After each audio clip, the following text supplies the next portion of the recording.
After 7 years of on and off chemistry with my crush Alyssa, she suddenly calls me her soulmate but then ghosts me. Did I just make a fool of myself for thinking we might have something? Friends say I'm either strung along or doing the right thing. Am I crazy? Since this has been ongoing for 7 years, this will be a lengthy post, but I will attempt to summarize all the significant events that have occurred between us. Background. I, 26 male, have never been in a relationship. A few opportunities have come and gone, but nothing has ever lasted for various reasons. When it comes to anything relationship-related, I tend to overthink, as will likely become evident later, and I am very anxious. The girl, 26 female, who we will refer to as Alyssa, has been in several relationships, 2.5 of which took place over the course of these 7 years. I will refrain from going into much detail about these, if at all, to avoid exposing anything private. Year 1. Our first encounter occurred when we were both 19 and in our second year of university. We took one class together and sat at the same table. Ultimately, not much happened during this time, but I can say I developed a bit of a crush on her, and we shared good chemistry. However, towards the end of the class, I discovered she had a boyfriend, and I moved on. We ended up being in two of the same classes the following semester, where I learned that our majors were the same. Previously, I was exploratory. Again, not much transpired, but we began texting about assignments and such, and by the end of the semester, we were friendly and planning our classes around each other. Year 2. Nothing particularly important happened during this year either. We progressively grew closer, but not to the point where we would hang out outside of classes. Perhaps at this point, we were starting to text about more than just assignments, but mostly nothing exciting occurred. At this point, I liked her, but I would never make a move knowing she was in a relationship. I mean, honestly, I was so anxious that I probably still wouldn't have made a move even if she were not in one. Nevertheless, I was not going to cross that line. Year 3. This was when things began to heat up a bit, albeit one-sidedly. At the beginning of year 3, we were still in all the same classes and texting frequently. COVID-19 hit this year, causing everything to move online, and geographically we were nowhere near each other. One day, while in class and barely paying attention, I looked at her Facebook page and noticed she no longer had the "in a relationship" status, which I was fairly certain had been there before. I asked her about it, and yes, she was single. This marks the first major mistake on my part. I had developed a terrible habit of throwing everything out there all at once, the same behavior I displayed during my last 4 failed attempts at relationships. And that's exactly what I did. The message I sent was likely as cringeworthy and overbearing as you might imagine. It took a while to receive a response after this, but needless to say, rejected. Admittedly, the text Alyssa eventually sent was quite gentle and sweet. However, she mentioned she was in a sort of situationship with someone and did not want to hurt me at all. This moment was disappointing, but it wasn't as bad as it could have been, and we remained friends. However, as we all know, things change after someone admits their feelings. Year 4. This was our final year in university, and Alyssa and I became quite close. COVID-19 restrictions were slowly becoming more relaxed, and classes eventually resumed. Alyssa and I lived close to each other, so we would walk home and spend time together outside of class fairly often. I avoided bringing up my feelings again, but I was aware that her previous situationship did not work out. One day, while walking home, we were about to part ways at our usual intersection. As we were saying goodbye, she said, "I love you." I remember my eyes widening, and I just stared at her for a moment. It caught me completely off guard. I think I awkwardly responded in kind. Honestly, I do not recall clearly. I was panicking. All I could think of for the next little while was whether it was the kind of "I love you" one says to friends or something more profound. We were reaching the point where more serious feelings began to develop, and I started becoming increasingly confused about what we were. Winter came and went, and we entered our last semester of university. During this semester, everyone in our major was placed at external companies. By sheer chance, Alyssa and I were assigned to the same company and same team. Therefore, still living near each other after returning from break, we carpooled on orientation day. On the drive back, I brought us up, causing the conversation to become quite awkward. Alyssa started talking about the clouds to change the subject. At that moment, I thought to myself, God, just get me home. Of course, when I brought it up, I was unaware that she had just begun a relationship 3 days prior with a friend of her sister's. Since it was our final semester, we had a capstone project that dominated a few months of our lives. Once we completed it, we went out with a small group of friends to celebrate. Neither Alyssa nor I drove, and we ended up drinking much more than we had initially intended. Toward the end of the night, I ended up feeling ill, and once I thought I had expelled everything I needed to, our friend drove everyone home. Alyssa and I were in the backseat, and apparently I did not get everything out as I should have. I vomited into a bag and began to panic, apologizing profusely. I was a lightweight who had just barely started drinking. At that moment, Alyssa grabbed me, held me close, and somehow made it feel like time stopped. This, I would say, was the moment I truly fell for her. No one had ever made me feel that way before. Keep in mind, at this point, she was still dating her hometown boyfriend, but she was intoxicated. We remained in that position for the rest of the car ride. She invited me into her apartment to stay the night, and it took an immense amount of drunken self-restraint to tell her I could not. Thankfully, I was not as intoxicated as I had been earlier, and I was driven home, albeit more confused than ever. I later brought up that moment to her, but she never remembered it happening. I was unaware at the time, but it should have been obvious that she and her boyfriend were having serious issues before the car ride. At this point, things started getting messy. Occasionally, I said things I really should not have, and many of our interactions would end with her asking, "Do you hate me?" Unintentionally, I began to say hurtful things such as, "From your perspective, a best friend is probably more than you ever could have expected from me. But for me, you stopped short of everything I wanted us to be. Dramatic, I know, and our continued friendship is a red flag." I never hated her, I hated that I could not read her mind. Years 5 and 6. University ended. We did not completely cut ties, but it was clear we were hurting each other, so we kept our distance. She broke up with her hometown boyfriend and was single briefly, and by the time I saw her next, she was dating her high school sweetheart. This did not affect me much at this point. I was upset about our outcome, but I cannot pretend I was blameless.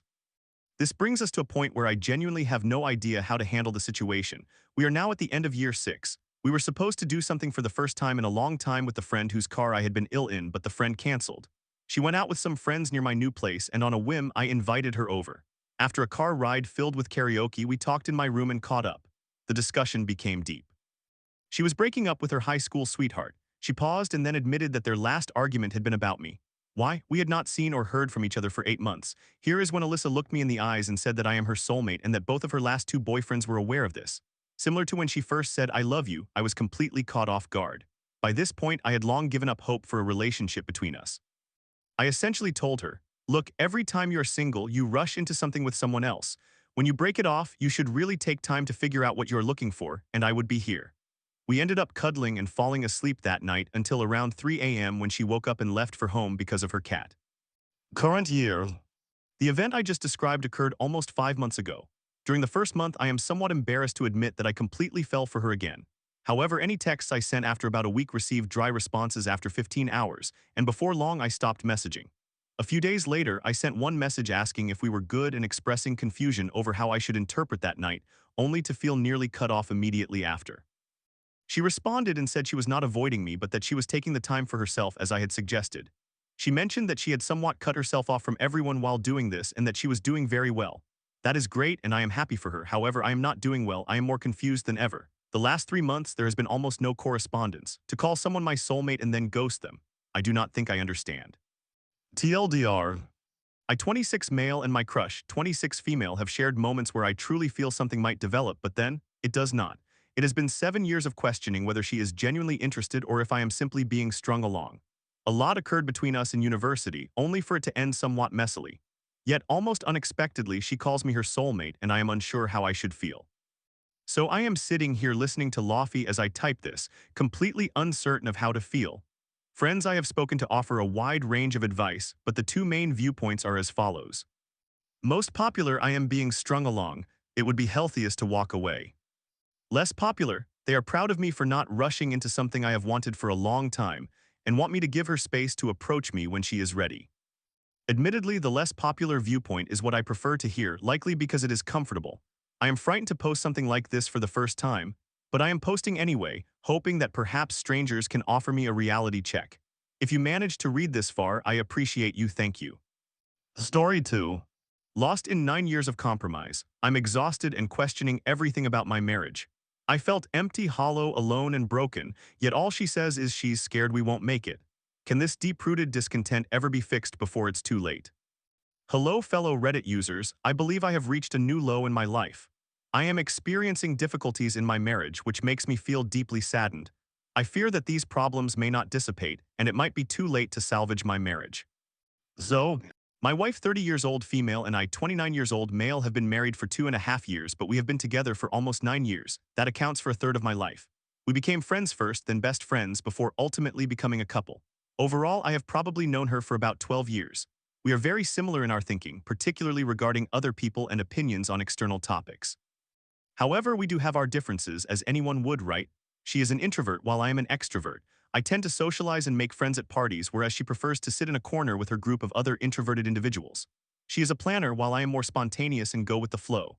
I do not mind packing a bag and figuring things out on the way or once we arrive, but she meticulously plans everything.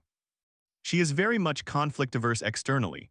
While I prefer to deal with issues head-on and resolve them swiftly, corporate politics is her worst nightmare but my strong suit.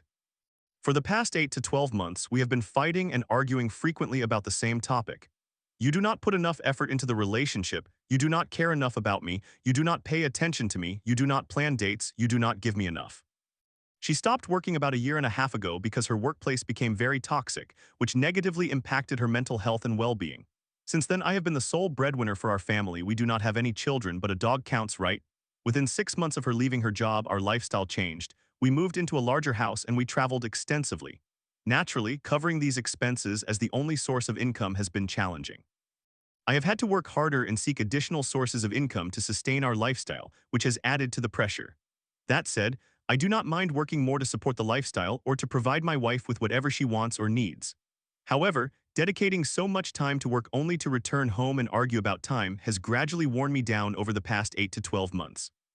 Eventually, my wife reached a breaking point when we took a trip and argued during it. I have Crohn's disease, which means I cannot control when I need to use the restroom. During the trip, we fought because she was upset about my restroom usage.